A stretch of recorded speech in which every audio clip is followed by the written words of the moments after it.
Thank you for joining me. I'm going to be reading the Earth class notes written by the 12th Apostle, entitled Water and Earth. An interesting analogy concerning Moses and Joshua. The name Moses originates from the word water, a form of mortal judgment, whereas the name Joshua means God is my salvation. Moses' various failures to meet what God expected of him at the time resulted in a kind and gentle form of judgment.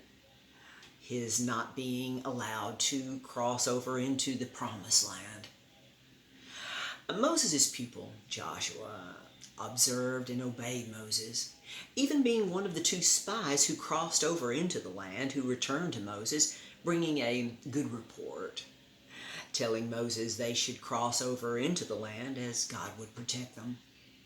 Joshua, in his unquestioning obedience to Moses and God, can be compared not to the mortal judgment of water, but to the earth upon which he obeyed God and crossed over water in leading the children of Israel onto the dry earth of the promised land. These comparative analogies provide us with so much powerful truth that would soon be lost in time if this information had not been written down by a chosen male soul who would do so, as the responsibility was with the man who God had created, the first man, Adam.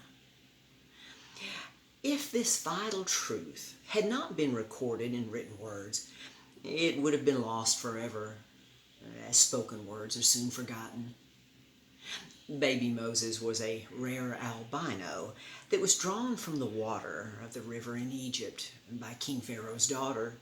She kept baby Moses from being killed, telling others in Egypt's kingdom that Moses was her baby, as the Hebrew slaves in Egypt heard their prophets proclaim that it was time for a Hebrew Israelite child to be born in Egypt, who would lead his people out of bondage in Egypt that was inhabited by the world's greatest power at that time, and Pharaoh was the king of Egypt, who Moses dealt with personally. But because of Moses' personal pride and all that he had done, God did not allow Moses to go into the promised land with Joshua and the remaining descendants of Israel. But Joshua did go and accomplish many good things. We can say that Moses was drawn from the waters of symbolic judgment, whereas Joshua led Israel into the promised land. The need is vital to learn the proven truth of God's great love and perfect plan that is much easier to understand than to accept all things in blind faith. He that hath eyes to see, let him see. Until next time.